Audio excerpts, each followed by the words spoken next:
Did you know that over 1 million Americans are dying annually of just heart disease and cancer alone? Do our doctors know the cause? Join us for the next 30 minutes of eye-opening science. My name is Valoria Martinson. I've been on the Phase 1 diet for a year. I have no aches, no joint pain, and a lot of energy. Welcome to Know the Cause.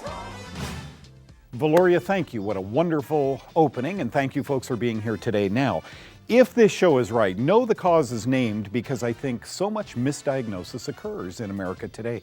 Doctors don't know about fungus. They learn a lot about bacteriology, a lot about virology, but nothing about fungology, or it's called mycology. So if this show is right, then misdiagnosis happens a lot. Kyle Drew and I are going to talk with you about this today. I have a couple of slides I want to show you, and then a great montage with various doctors who have been on this set. About half the doctors who have come in said, I think there's something to this fungus. Now, toward the end of today's show, we're going to have Denny cooking a diet, a recipe of our diet that does not feed fungus. What does that mean? Kyle's going to explain all of that when he talks about FUPO on today's Know the Cause.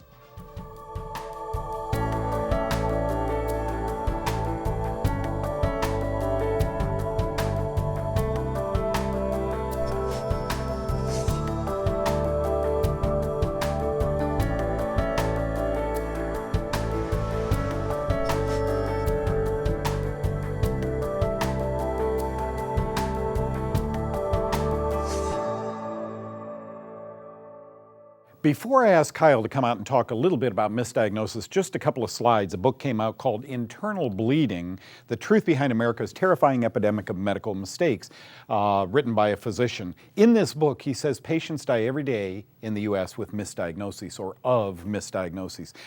Folks, look, to make a mistake, I make mistakes all the time, you make mistakes. In medicine, they're a little more severe, right? This next slide, I think, is a better take of what's going on. Sometimes misdiagnoses aren't confirmed or acknowledged in life. The nationwide autopsy rate is low. Only about 6% of deaths are autopsies. But even that small percentage, 6%, experts find 40% misdiagnosis rate, says a doctor out here at Baylor University who does autopsies. Now, it's one thing for Doug Kaufman, my friend Kyle Drew, or anyone that comes on this show to say, we think fungus is a problem. But the producer put together a little montage, maybe 15% of all the doctors who have been in this studio, and it just takes a couple of minutes. Watch this.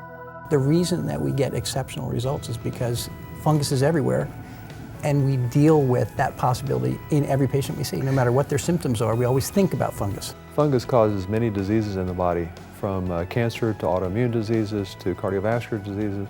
And fungus doesn't just happen. There are causes behind fungus. Fungus makes mycotoxins. Mycotoxins have bad effects on people. And pretty much if there's a medical disease, there's a mycotoxin out there that can cause it. And one of the interesting things that you really see is you see the effect of yeast and fungi on people's immune system, which really takes its toll. Even talking about how mold is a co-infection with Lyme, and one of the things that mold does is reduce the immune system, predisposing you to the spirochete, which causes Lyme. So you can, once you get a yeast problem, then you're just going to start, the snowball is going to start rolling because the decrease in the immune system is going to start getting more and more illnesses because of that depletion in the immune systems. We know that a person, for example, that goes under protracted stress will be pumping out so much cortisol that it'll suppress their immune system and allow the fungus to overgrow. God has put it there just like He's put the vultures and the mosquitoes and the flies and the rats, right? They are sacrificed and they are the cleanup crew. They're going to be there at some level, but we have to keep them down at such a level so that the normal cells can maintain health. If we have an overgrowth and we reduce that, then the cells will just naturally start to thrive again, right? Normal cells will naturally start to thrive again. I mean, all these diseases apparently are just symptoms of a toxic environment. We clean up the environment, then the disease goes away. We also know that if a person gets exposed to electromagnetic fields, that the electromagnetic fields will stress the fungus and cause it to grow more rapidly and produce more aflatoxins, which poison the immune system and allow the fungus to grow faster. Diflucan, on the other hand, we'll use a daily dose of about 100 milligrams for 30 days, and we'll check their liver function. It's kind of a luxury because I've never seen a problem. I've treated thousands of patients with diflucan. There's a concern you guys might have. Your doctors might say, look, hepatotoxicity, right? Liver toxic. Diflucan is supposedly hepatotoxic. I never saw it. Well, I've not seen one case. And I think the important thing to know is diflucan is probably the most powerful tool against systemic fungus, when it's all through your body. Now, what if you have fungus problems there and you're putting out fungus toxins, mycotoxins? Then you're going to have a lot of inflammation that are trying to defend you. So the important thing to understand about inflammation, it is the root cause of all degenerative diseases. The other ones, it's the root cause of all of those as well, because it's talking about your body's natural defense system and how you marshal that together. So the important thing to understand is that is not a diagnosis. That's just a descriptive anatomy area. Then you have to learn what's the cause. But if you go one step below to see who controls the controller, would be the immune system. But the question is, who controls the immune system? That's right. The immune system is controlled by the microflora in the digestive system. And I know you've been an advocate of fungus for many, many years, and you're right. It's the most critical thing that I have found in my research, in my clinical experience, is food, the way we grow food. If you look at the foods, the fiber and other things, how much they have changed, and sugar is really the biggest culprit now. So there are many underlying causes of the growth of fungus that we need to identify and resolve so that we can get rid of fungus.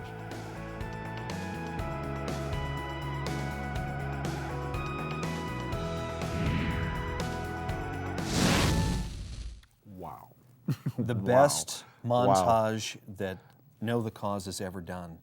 I think that's powerful. Kyle, that was just a few of them. I mean, that's what's interesting. Here are doctors saying that fungus is a problem, but they really didn't, until we spent a little time with them, you know, they really didn't understand. If you look for fungus, you will find it. In the next segment, you're going to introduce something that I think you or Dave, one of you came up with, the acronym. I remember one time I was just talking to somebody and I finally got tired of chasing symptoms, and I finally said, look, it's fungus until proven otherwise.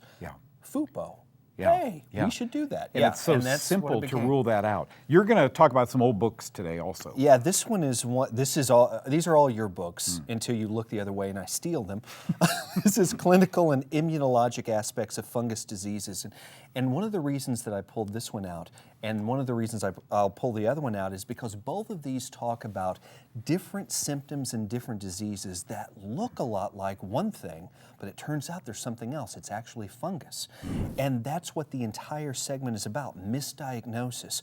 And what you said was so important in the very first segment. You said, well, look, if somebody makes a mistake with my haircut, that's one thing. But when you mistakenly give me a diagnosis of, say, cancer, and it turns out not to be cancer, the drugs, the surgery, the radiation that's involved in the treatment of this misdiagnosed illness can have ramifications that could actually take your life. We know this now. Did you believe Dr. Burton's testimonial there? 40% of the 6% of autopsies are erroneous. And what that means, folks, is they only autopsy 6% of people that die.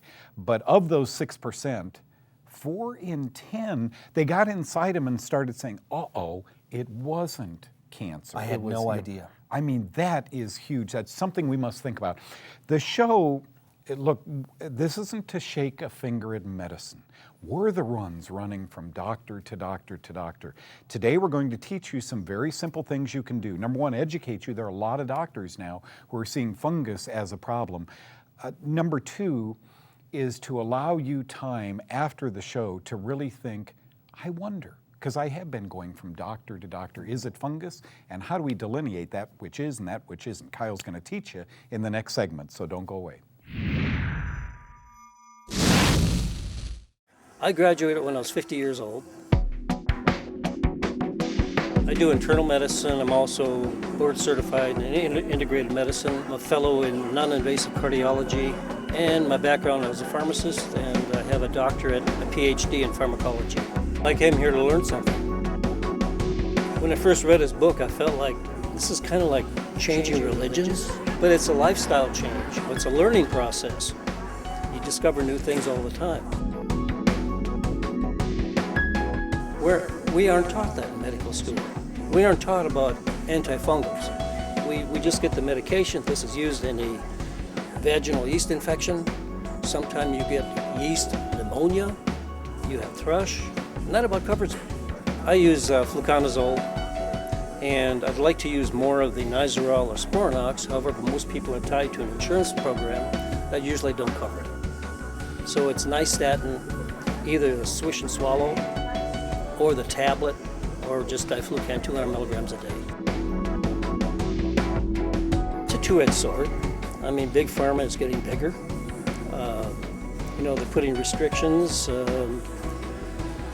We go by what's called evidence-based medicine and also pay for service. For example, I have a diabetic who won't take a blood pressure pill, a certain one, because to protect the kidneys. My reimbursement is less. That part I see getting worse. This situation, I think, is awakening the general public, and they're going to do more things on their own. And I think the organized medicine is steering them that way because they're paying for less things and making things more expensive. So we're looking for alternative things that are safe. In 10 years, I think this will be mushrooming, no pun intended. That's a great way to end it.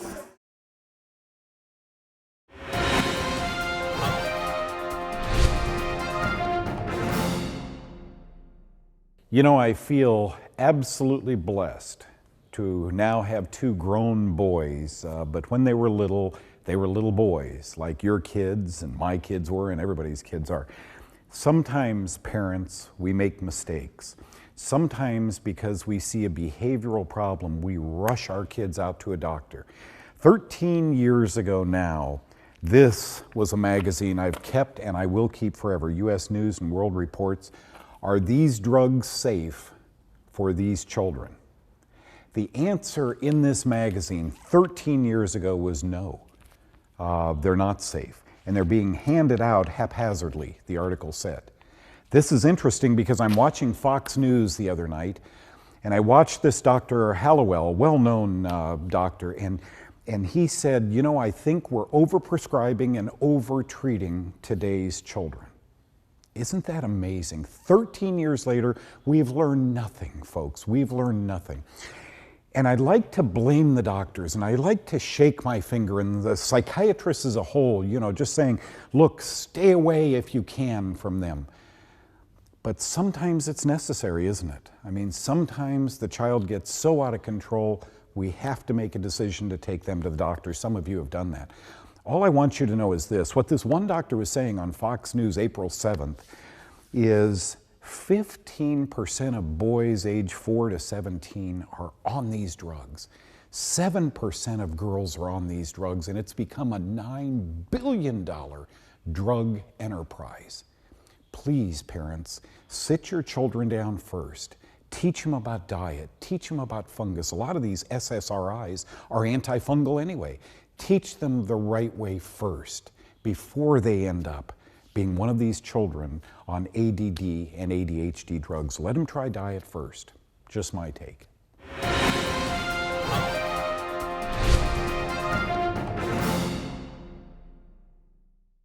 Know the Cause has just changed my entire life for sure. It's getting down to the root issue that seems to be avoided by so many in the medical profession and the pharmaceutical profession. We began about 3 years ago watching Know the Cause. I knew that God wanted us healthy, but I didn't know the specifics of how to make that happen other than what's being taught in mainstream media. We know that diet and exercise is so critical. The specifics of what to eat and why to eat those things, that's what we got from Know the Cause. The fact of the matter is that a lot of people have begun to believe that their health conditions are not solvable by just simply looking at how our bodies respond to trauma.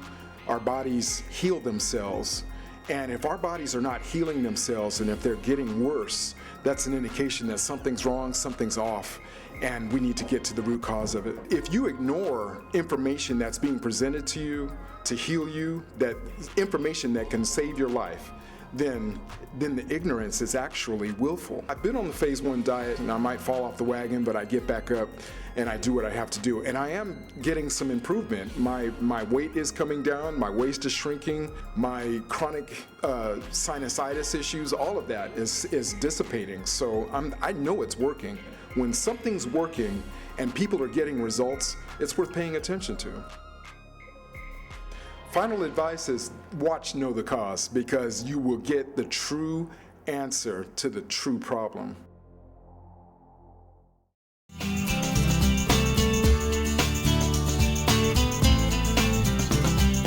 And welcome back, friends. Kyle, you don't know my friend Mark Yurch, No, do you? haven't met Okay. him. I am a motorcycle. I'm a vintage motorcycle nut, and I have a few of them. And I went to a show, and I met Mark some time ago. It turns out he's a physician's assistant. Oh, yeah. So he can examine patients, do minor surgery, write prescriptions, and so forth under the license of a physician. So he started learning what I do. I started learning what he does, and we really got together. We've known each other for a while now. He attended one of my conferences, one of my lectures here a short time ago. Afterwards, he's in his, it's cold outside, he's in this big hooded sweatshirt and so forth, big coat. And John went up to him and said, well, what did you think of that? And watch this. After having read the fungus link in the diabetes book, it's eye-opening. It's allowed me to, I guess, feel the joy and the happiness to practice again. A lot of times with my patients, they come into my office and they have questions in regards to various things, and I don't have good answers for them. They've tried various medications, they've tried antibiotics and other things, and honestly, it's very, very difficult to look people in the eye and tell them, I just don't know. I just don't know how I can help you any further. After having read these books and after having spoken with Doug, I feel like there's hope again. I feel like, maybe there's a way for me to now help people that before would have been, basically hopeless. I have to prescribe the medications, the antifungals, the diflucan, the nystatin, and get them on these diets because it only makes sense. It's logical to me at this point. I feel like if I were to withhold that information from those people, I would not be, upholding my oath that I've taken to help other people. And that's something that I've dedicated my life to. I can't not do it, I should say. I can't not do it in all good conscience. This is good science, and Doug has shown that. See, Mark is almost duty bound now. He talked to the doctor he works with and he said, listen, fungus, doctor, might be everything. It's going to take that physician a while. Why? Because the doctor doesn't think of this yet. How can misdiagnosis be minimized if every doctor, when they see a patient, would think fungus until proven otherwise? Who better to expound on what that means than our good friend Kyle Drew?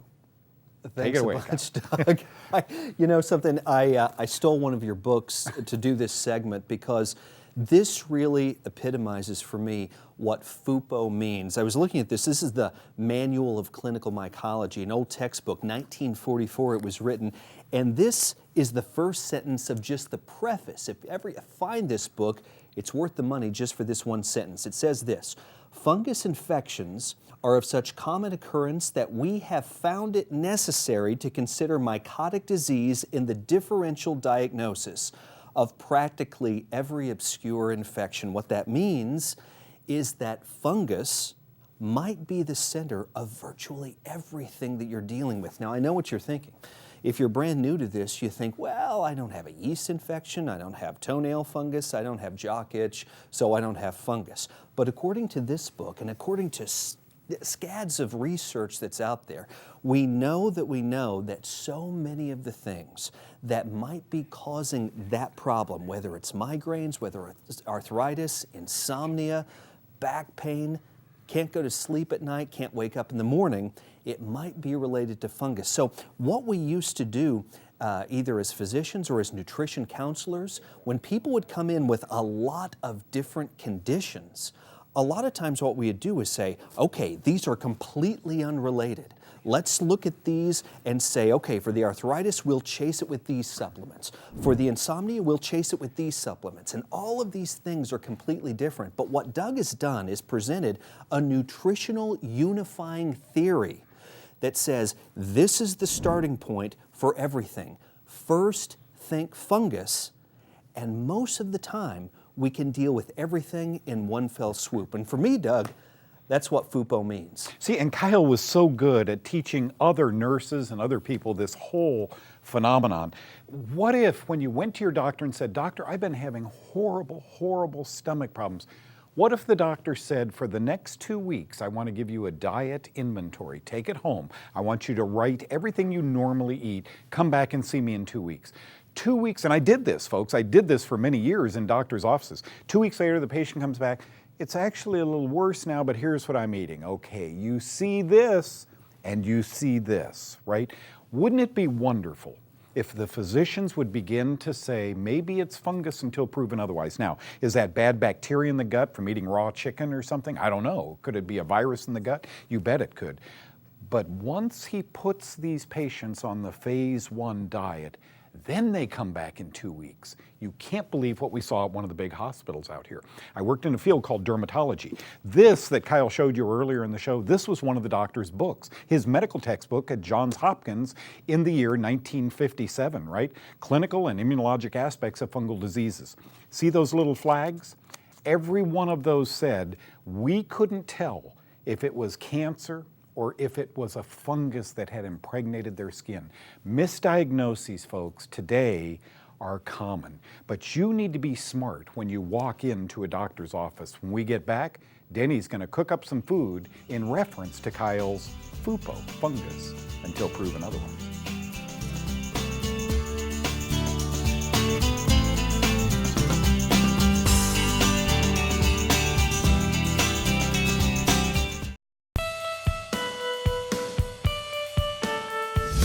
As a pharmacist for 24 years, I'm familiar with medications that treat fungus, and they're not only expensive, but they have a lot of side effects, especially harmful to your precious liver. A Brazilian study found out that the natural spice extract curcumin kills 23 different strains of fungus, including Candida albicans. 23 strains! You can buy supplements of curcumin at any health food store nationwide.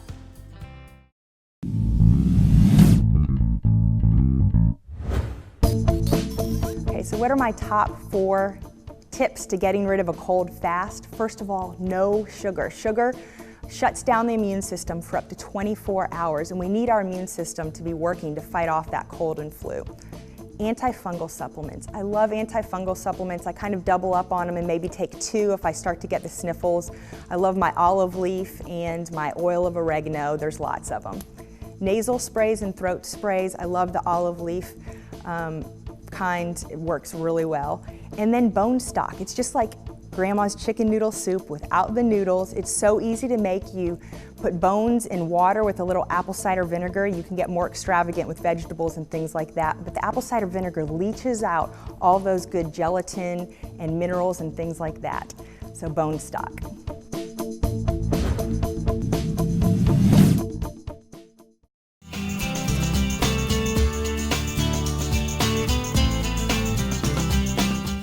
We eat to nutrify our bodies. We have to eat to nutrify our bodies. What if we also ate to starve a germ that could cause very serious disease inside that body? We do, and Denny teaches how.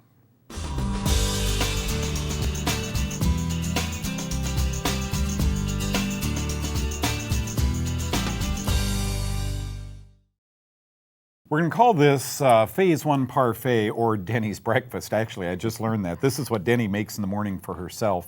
When I think parfait, though, Denny, I think ice cream and syrup and nuts and chocolate and so forth. A little bit, that's not what you have for breakfast. This is. No, but it's as good as that. I think it is. And it's very, very satisfying, too. So we've got some Greek yogurt. Oh, yeah, I like Greek yogurt. I didn't always, but I've developed a taste for it. Really? You could sweeten it if you wanted to with a little stevia or not.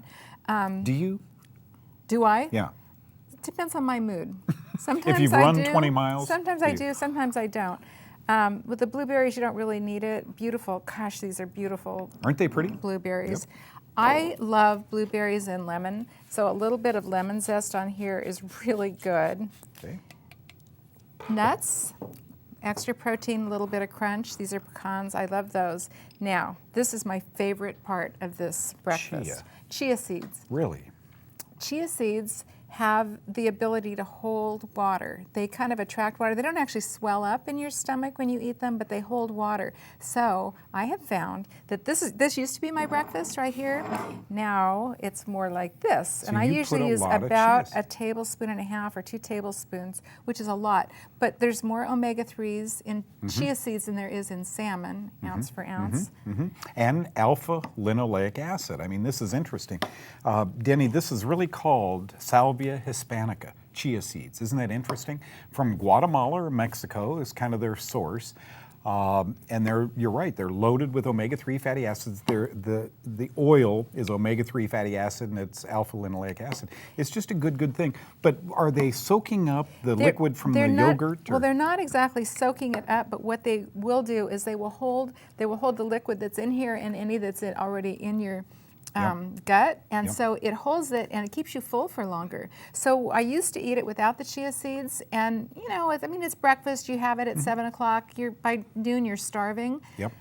Honestly, I don't get hungry till about 2 o'clock some days because it really has staying power. You know, I am not a proponent of canola oil. Rapeseed oil, I don't like, but this is a good alternative. Chia oil is a good alternative. I'm going to let you try my breakfast. Shall I give this? I'll By give the way, it a shot. Chia Pets. Do you ever see it? Same seeds. Same stuff. I know. And it grows hair, like, you know. Chia Pets, 500,000 Chia Pets sell annually. Isn't that interesting? Just a little tidbit. All these years. Okay, so this is Denny's breakfast. The chia has a little bit of crunch to it too. It's kind of nutty tasting. It's pretty much very neutral in taste. It's not a strong taste, but it's. Am I growing hair? It's tasty. Can I see that? You That don't need is any more so hair. good. That is phase 1 friendly eating breakfast. Yep. No- Everything's healthy in there. Salvia hispanica. I love this. This is very good. Thank you, Denny, for sharing your breakfast with me. You bet.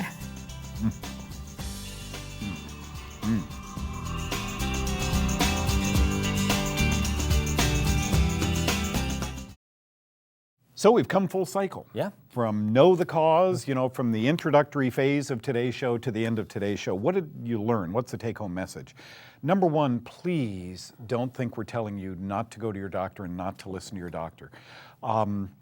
Always question any diagnosis. You know, today we have the internet. We can look up things and sit down with your doctor and talk to him about fungus. If it's that easy, Kyle, as going on maybe olive leaf extract or caprylic acid and following a phase 1 diet for 3 weeks, I'm wondering if you don't have a serious disease, why they wouldn't try this. It seems like it's a logical thing to do. A lot of times people get fixed in their ways. And again, we aren't blaming doctors and throwing doctors under the bus with this. This is not something they learned in medical school. And so here comes a couple of guys who aren't doctors saying, you ought to take a look at this. But a diet is an easy thing to change, and hopefully they'll let you do it. Well, trust but verify. Yeah. You know, that's Good idea. take your diagnosis, trust and verify. 1943, 1957, they both said fungal problems are horrible back then. Today, not so much. Fungus doesn't cause any health problems. All women have yeast problems, but not a big problem for men. Bacteria or genetics. Exactly. That's what the take-home message is. Did you like the doctors coming in and talking love about them. I love every one of them. montage? Never stop playing that on this show, please. Thanks for coming in. It's good to see Thanks you, man. for coming in. Thanks for inventing FUPO. Friends, that's the take-home message. Fungus until proven otherwise. We'll see you next time. God bless you. Bye-bye.